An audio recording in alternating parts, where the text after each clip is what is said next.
Jumping frog.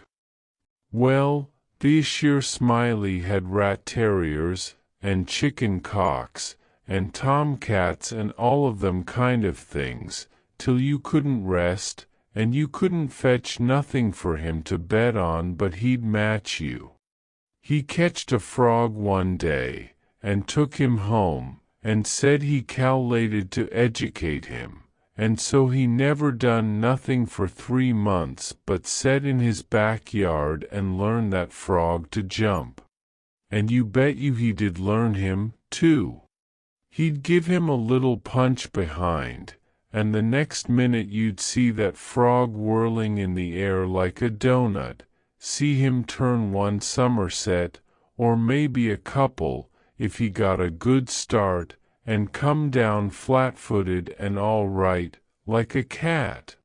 He got him up so in the matter of catching flies, and kept him in practice so constant, that he'd nail a fly every time as fur as he could see him. Smiley said all a frog wanted was education, and he could do most anything, and I believe him. Why, I've seen him set Daniel Webster down here on this floor, Daniel Webster was the name of the frog, and sing out, "Flies, Daniel, flies," and quicker'n you could wink he'd spring straight up and snake a fly off'n the counter there, and flop down on the floor agin as solid as a gob of mud, and fall to scratching the side of his head with his hind foot as indifferent as if he hadn't no idea he'd been doin' any more'n any frog might do. You never see a frog so modest and straightfor'ard as he was, for all he was so gifted. And when it come to fair and square jumping on a dead level, he could get over more ground at one straddle than any animal of his breed you ever see. Jumping on a dead level was his strong suit, you understand, and when it come to that, Smiley would ante up money on him as long as he had a red. Smiley was monstrous proud of his frog, and well he might be, for fellers that had traveled and been everywheres, all said he laid over any frog that ever they see. Well, Smiley kept the beast in a little lattice box, and he used to fetch him downtown sometimes and lay for a bet. One day a feller, a stranger in the camp, he was, come across him with his box, and says, "What might be that you've got in the box?" And Smiley says, sorter indifferent like, "It might be a parrot, or it might be a canary, maybe, but it ain't, it's only just a frog." And the feller took it, and looked at it careful, and turned it round this way and that, and says, "So 'tis. Well, what's he good for?" "Well," Smiley says, easy and careless, "he's good enough for one thing, I should judge, he can outjump any frog in Calaveras County."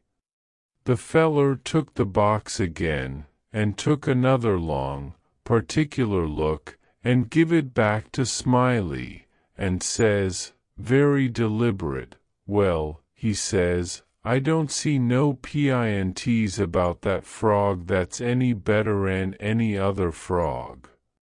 "Maybe you don't," Smiley says. "Maybe you understand frogs and maybe you don't understand yem, maybe you've had experience, and maybe you ain't only a amateur, as it were. Anyways, I've got my opinion and I'll risk $40 that he can outjump any frog in Calaveras County."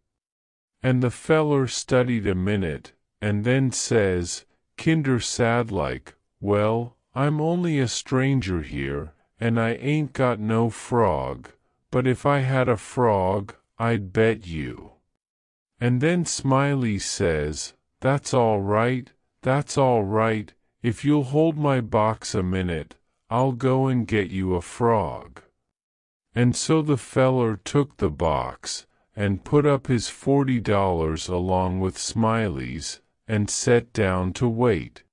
So he sat there a good while thinking to hisself, and then he got the frog out and prized his mouth open and took a teaspoon and filled him full of quail shot, filled him pretty near up to his chin, and set him on the floor. Smiley he went to the swamp and slopped around in the mud for a long time, and finally he catched a frog, and fetched him in, and give him to this feller, and says, "Now, if you're ready, set him alongside of Daniel, with his forepaws just even with Dan L.S., and I'll give the word." Then he says, "1, 2, 3, git," and him and the feller touched up the frogs from behind, and the new frog hopped off lively, but Daniel give a heave, and histed up his shoulders, so, like a Frenchman, but it warn't no use, he couldn't budge, he was planted as solid as a church, and he couldn't no more stir than if he was anchored out. Smiley was a good deal surprised, and he was disgusted too, but he didn't have no idea what the matter was, of course. The feller took the money and started away, and when he was going out at the door, he sorter jerked his thumb over his shoulder, so, at Daniel, and says again, very deliberate, "Well," he says, "I don't see no pints about that frog that's any better'n any other frog." Smiley he stood scratching his head and looking down at Daniel a long time, and at last says, "I do wonder what in the nation that frog throwed off for. I wonder if there ain't something the matter with him. He 'pears to look mighty baggy, somehow."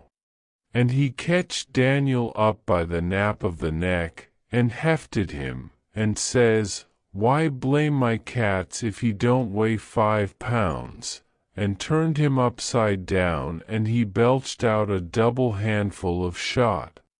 And then he see how it was, and he was the maddest man. He set the frog down and took out after that feller, but he never catched him. And here Simon Wheeler heard his name called from the front yard, and got up to see what was wanted. And turning to me as he moved away, he said, "Just set where you are, stranger, and rest easy. I ain't going to be gone a second."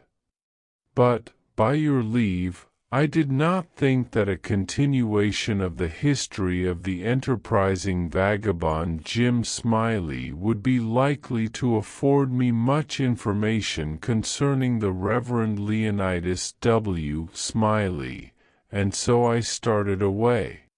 At the door I met the sociable Wheeler returning, and he buttonholed me and recommenced. "Well, this year Smiley had a yaller, one-eyed cow that didn't have no tail, only just a short stump like a banana, and, however, lacking both time and inclination, I did not wait to hear about the afflicted cow, but took my leave.